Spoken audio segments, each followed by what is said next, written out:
Materiales y sistemas de unión, pinturas y recubrimientos. La primera división que vamos a hacer en las pinturas son aquellas que se diluyen al agua o aquellas que se diluyen en otro tipo de solvente. Las que son al agua podemos encontrar las que tienen una base de látex, las acrílicas, las de cielo raso o las membranas líquidas. Las de cielo raso y las membranas líquidas más bien se utilizan para construcción, pero también pueden ser aplicadas a otras superficies. Principalmente son de terminación mate. Algunas que a base de látex pueden aparecer en terminaciones semimate, pero por lo general, eh, si yo quiero una terminación brillante en las pinturas, no voy a elegir una pintura en base al agua.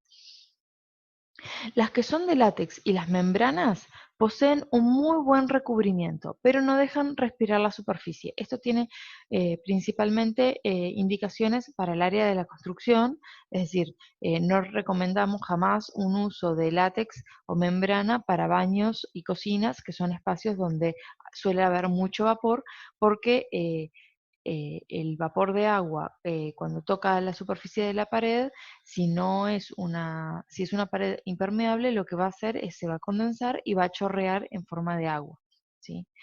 Las pinturas al agua se pueden aplicar tanto con rodillo, con pincel, pero es importante entender que cualquiera de estos dos elementos deben ser, una vez utilizados, lavados y dejados en condiciones. Por más que la pintura sea al agua, una vez que seca es muy difícil quitarla o desprenderla de las superficies. Por otro lado tenemos los barnices, las lacas y los selladores. Cualquiera de los tres se utilizan en madera. ¿Ah? Se limpian generalmente con agua ras, pero también es cierto que en los últimos tiempos han aparecido unas líneas de selladores y de barnices al agua, ¿sí? Que se diluyen en agua. Entre paréntesis, Bona es una marca que se comercializa en el Uruguay. Creo, no me acuerdo exactamente si es de origen alemán o italiano, pero tiene toda una política de productos nada, que se diluyen al agua, que son menos nocivos y más amigables con el medio ambiente. Estos productos han surgido para, para el tratamiento de pisos, ¿sí? Todo lo que es los recubrimientos del, del parquet, digamos, ¿no? Cuando uno decide tratar los pisos de madera. Pero perfectamente pueden extraerse, o sea, esos mismos materiales aplicarse a para sellar cualquier tipo de pieza de madera. Aquí, por ejemplo, vemos cómo se está aplicando uno de los productos de la línea Bona.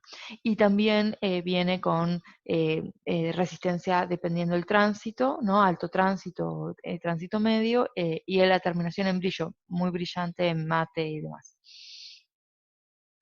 Bien, por lo general, si nosotros vamos a utilizar lacas o barnices, van a ser brillantes y los selladores van a ser mates o semimates. Las lacas pueden venir natural, o sea, sin coloración, o ya en la propia preparación venir con una tonalidad. También existen tonalidades, o sea, compras el tono aparte y se le puede agregar al barniz o a la laca o al sellador y uno va midiendo. Por ejemplo, aquí tenemos un mismo tabla de madera, este es su color natural, aquí tiene una y dos capas de el barniz, digamos, y acá ya vemos cómo empieza a hacer el avance cuando la laca o el barniz tiene una tonalidad. Eh, entonces le podemos cambiar el color de base, digamos. Para cambiar los colores de las maderas siempre tenemos que tener en cuenta cuál es el color de base o el color natural. Es decir, si yo voy a partir de una madera rojiza y quiero convertirla en una madera más oscura, voy a tener que saber que el tono oscuro que le voy a agregar va a caer sobre el tono rojizo. O sea, siempre va a ser rojiza, lo que voy a hacer es oscurecer el tono rojizo. Y así con cada una de ellas. Digo esto porque muchas veces cuando compramos lacas que ya vienen con tonalidades, el nombre del color remite como al símil de la madera a la cual me voy a referir. ¿Ah? Entonces viene un nogal color nogal, nogal es un color muy oscuro, entonces remite al color natural del nogal. No necesariamente nos va a quedar así en función de con la madera que estemos contando para teñir. Es decir, no es lo mismo teñir un pino color no, llevarlo al nogal o agarrar una cerilla y llevarlo al nogal. Los resultados van a ser distintos por más que esté usando la misma laca. Los esmaltes se limpian con agua ras, se diluyen en agua ras, pero después vamos a ver más adelante que también se pueden diluir con thinner, las lacas también, y los barnices. Bueno, el agua, a diferencia de lo como veíamos de las pinturas al agua, en este caso necesito agua ras para disolver esta pintura. Los esmaltes pueden venir en mate, semimate o brillantes y siempre son con tonalidades, ¿no? O sea, yo cuando elijo un esmalte tengo que elegir un color. No hay un esmalte sin color, para eso voy a usar una laca. Los esmaltes también, otra cosa importante a destacar es que en esta idea de mate, semimate o brillante, va a depender también la perfección de la superficie a la cual yo vaya a pintar. Los esmaltes pueden servir para madera o para metal, pero en cualquiera de los dos casos, si la superficie es irregular, o muchas veces también influye la técnica con qué tipo de pincel o con qué tipo de rodillo vaya a aplicar, si elijo una pintura brillante, me va a evidenciar los problemas o las irregularidades que hayan en la superficie. Es decir, si ustedes van a partir de una superficie que no está perfecta, entonces es mejor ir a un semimate que a una pintura brillante. En el mercado, los esmaltes que están pensados para metal, a veces nos lo ofrecen, vienen con convertidor de óxido, ¿sí? Esto es que de alguna manera se promocionan de que si tú quieres pintar algo que ya tiene principios de óxido, con esta pintura ya tenés el 2 en 1, no tenés que tratar el óxido primero y pintar después. En realidad, a corto plazo puede funcionar, o sea, para el efecto de oxidación, pero la pintura, o sea, cuando pasamos la pintura, eh, la pintura no evita que quede una capa de oxígeno entre la pieza que estamos pintando y la pintura. Y por lo tanto, el proceso de óxido va a continuar a la larga, ¿sí? No lo va a detener completamente. Y si la pieza que vamos a trabajar está muy oxidada, menos que menos. Es decir, yo realmente no recomiendo que para pintar una pieza oxidada se vaya directamente a una pintura con convertidor de óxido. Para eso, para tratar una pieza oxidada, lo primero que hacemos es tratar de retirar todos los que estén descascarados y más sueltos. Y luego lo que vamos a hacer es sumergir la pieza en una solución de ácido fosfórico diluido al 10% en agua, ¿sí? O sea, 9 partes de agua, una parte de ácido. Si no podemos sumergir la pieza por su tamaño o por cómo está colocada, ¿no? O sea, ya está amurada, por ejemplo, entonces lo que vamos a hacer es tomar la solución de ácido con agua, o mejor dicho, agua con ácido, y lo que vamos a hacer es embeberla ya sea con paño o con un pincel, ¿sí? Una pinceleta. La vamos a mojar completamente, vamos a esperar que actúe y vamos a repetir las veces que sean necesarios hasta que veamos que toda la coloración clásica rojiza del óxido se convierte de negro a plateado, ¿sí? Vamos a ver que va a ir virando, ahí lo que vamos a lograr es reconvertir el óxido realmente y luego sí vamos a poder, después le pasamos un trapo seco como para sacar el polvillo que haya quedado y luego podemos pintar. Como todas las veces que diluimos ácido, ¿sí? Recuerden que al agua, o sea, a las 9 partes de agua le vamos a incorporar la parte de ácido y jamás lo vamos a hacer al revés. La mezcla de ácido y agua genera una reacción que desprende calor y por lo tanto, si nosotros lo hacemos al revés, es decir, al ácido le agregamos el agua, podemos generar estos procesos endotérmicos muy fuertes y que hayan pequeñas explosiones. O sea que para evitar riesgos, siempre nos acordamos de que a la cantidad de agua le agrego el poquito de ácido que corresponda. Como mencionaba recién, tanto los barnices, las lacas y los esmaltes, si bien se diluyen en aguarrás, también podemos diluirlas en thinner, ¿sí? O este tipo de solventes, y podemos aplicarlas rociándolas con pistola y aire comprimido, ¿sí? El aire comprimido lo tenemos que tomar de un compresor, son esos aparatos que hacen bastante ruido, y las pistolas son como las que vemos aquí en pantalla, similares a los aerógrafos, ¿no? Vamos a tener la tolva o donde colocamos la pintura, eh, un gatillo y la boquilla. Tanto aquí atrás, aquí regulamos la cantidad de aire y en la boquilla regulamos la cantidad de pintura que es soltada con el aire. Lo importante de esto es diluimos la pintura, depende del tipo de pintura, cuán líquida tiene que estar, y la diluimos con thinner porque el thinner tiene la propiedad de que se evapora mucho más rápido que el aguarrás, y por lo tanto esa nube que se genera de pequeñas partículas de pintura que queda en el aire se adhiere a la superficie, y, y esta velocidad de secado hace que la pintura no chorree tanto.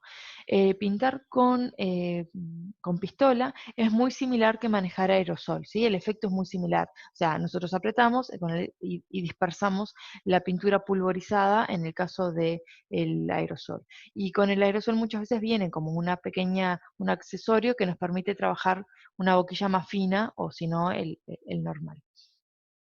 ¿Qué sucede con el aerosol? Cuando nosotros acercamos, ¿no? Y sobresaturamos la superficie que estamos pintando, muchas veces generamos chorretes. Cuando estamos pintando con aerosol, a veces que esta técnica es adrede, o sea, estamos buscando generar ese efecto en la obra. Cuando pintamos con pistola, los chorretes no son adrede, son errores y tenemos que lijar completamente la pieza y volverla a pintar. ¿Cómo evitamos que nos queden chorretes? No sobresaturando la superficie. Es decir, si yo pinto una capa, no espero lo suficiente para secar y la vuelvo a pintar, lo que voy a hacer es aumentar la tensión superficial de esa película, ¿sí? Que estoy rociando sobre la superficie, y si la tensión superficial es mayor a la que puede contener, lo que va a pasar es que se va a chorrear, se va a generar una gota que va a caer, ¿sí? Porque tiene una tensión superficial mayor a la que puede sostener. Otra de las cuestiones que hay que tener cuidado cuando se pinta, eh, bueno, en realidad siempre que pintamos nos tenemos que fijar la velocidad de secado. Por lo general las pinturas en las latas siempre aclaran en tiempos de con una temperatura base, 20 grados centígrados, con una humedad estándar, la cantidad de horas que hay que esperar entre mano y mano es tanto. Para las lacas, los barnices, los esmaltes, por lo general es entre 12 y 16 horas, ¿sí? Las pinturas al agua pueden ser menos. Em, Cuando trabajamos con thinner, por esta idea de que el material solvente se evapora mucho más rápido, ese tiempo de espera puede reducirse a 2-3 horas. ¿Ah? Esto es importante para ver cuánto podemos entre mano y mano que le damos a una pieza. Pero igual tenemos que esperar para asegurarnos, cerciorarnos cierto espacio de tiempo. Jamás probamos si una pieza está seca metiendo el dedo, porque ahí también nos aseguramos que quede la huella marcada, o sea, puede verse seco, pero eso no significa que esté seco. Eh, y por lo tanto, un error de este tipo nos puede costar tener que lijar completamente la pieza y volverla a pintar de cero. ¿Ah? Bien, cuando usamos ráfaga, cuando usamos pistola de aire, conviene generarnos una cabina de pintura, porque la nube que se genera con las pequeñas gotas de pintura suele ser mucho más grande de lo que nosotros visualizamos. Y si estamos en un espacio abierto, porque, bueno, conviene trabajar también con buena ventilación cuando estamos trabajando con este tipo de pinturas, eh, las corrientes pueden hacer que esa nube se desplace y pinte cosas que están alrededor. ¿Ah? Así que, si bien a nivel profesional existen las cabinas de pintura con cortina de agua, ¿sí? Que esto es como una lluvia de agua constante, el agua recircula, ¿verdad? No es que tengamos la canilla abierta todo el tiempo, y la nube que no fue al objeto, o sea, que no quedó impregnada en el objeto, choca contra el agua y el agua la hace correr, o sea, queda encapsulada en el agua, y esto va a un filtro, es decir, el agua se reutiliza y las partículas de pinturas que no han sido utilizadas quedan en un filtro que luego se desecha. Lo importante aquí, bueno, y la de aire lo que hace es, simplemente es como una especie de succión que hace que las partículas que quedaron volando, ¿sí? Se peguen contra el fondo de la cabina de pintura y no anden volando directamente. Uno se puede generar una cabina de pintura fácilmente, ¿sí? Con unos cartones y una aspiradora potente. Si uno va a pintar con regularidad, es importante poder considerarlo. Pinturas al horno, ¿sí? Hay muchos tipos de pinturas al horno, pero principalmente se utilizan para metales. Es decir, las pinturas van a ir a altas temperaturas y por lo tanto el material que fue pintado tiene que poder soportar esas temperaturas. Las pinturas como por ejemplo acá el polvo viril de nitrocelulósica se colocan sobre o sea, la pintura tiene una carga negativa, está diseñada, es un polvo que viene con una carga negativa, que se rocía por pistola sobre una superficie metálica que esté conectado a tierra, es decir, una carga positiva. Por lo tanto, un negativo con positivo se atrae, la pintura, como vemos ahí en la imagen, ese polvo cuando toca la superficie de carga positiva se va a adherir. Y esto luego se traslada, se mueve, por lo general en rieles, hacia el horno, se cierra y se pinta, queda la superficie perfectamente pintada. También podemos tener pinturas de este tipo que tienen una terminación como gomosa o que se adhiere completamente a la superficie.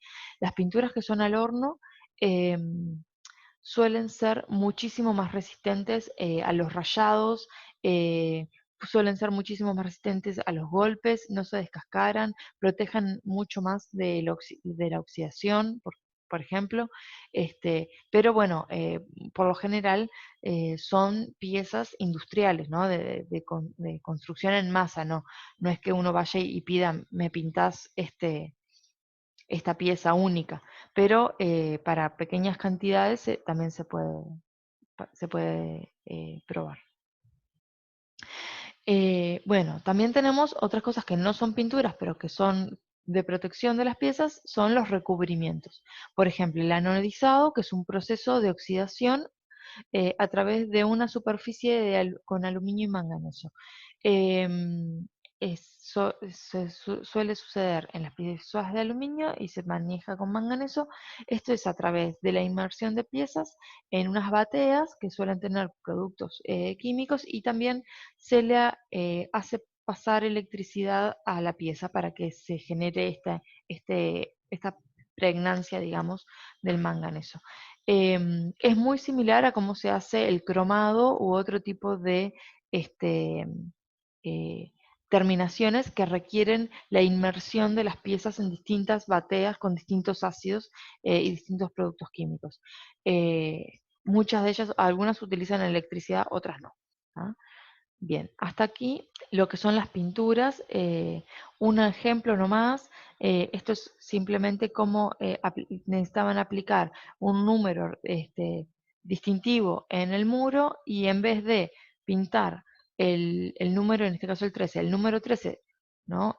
En la pared, lo que hicieron fue pintar la pared y dejaron al descubierto la materialidad, en este caso el hormigón, y de esa manera están jugando, o sea, el material pintura cobra otra relevancia dentro de lo que es el sistema de señalización, porque no le es, o sea, aquí es la pintura la que está jugando y gana también en importancia la materialidad del muro que se vuelve protagonista en el interior de ese número 13. ¿Ah? Y no es simplemente la aplicación de un 13 este, sobre el muro, ¿se entiende? Eh, no están tan explorados estos materiales en sistemas señaléticos de forma dentro de un sistema. Más bien cuando pensamos en pintura y señalética, en realidad lo que se nos viene a la cabeza son señalizaciones, ¿no? Gente que necesitaba resolver algo, agarró un pincel, agarró una brocha y anotó lo que necesitó anotar, y no pasó de eso. O sea, la pintura no fue algo buscado, sino que fue la herramienta más rápida que pude encontrar. Si hubiera agarrado un pedazo de carbón y lo trazaba con carbón, hubiera sido lo mismo. Eso es un poco lo que queremos evitar y por eso hablamos en general de pinturas, para que tengan idea lo que se pueden hacer con ellas también.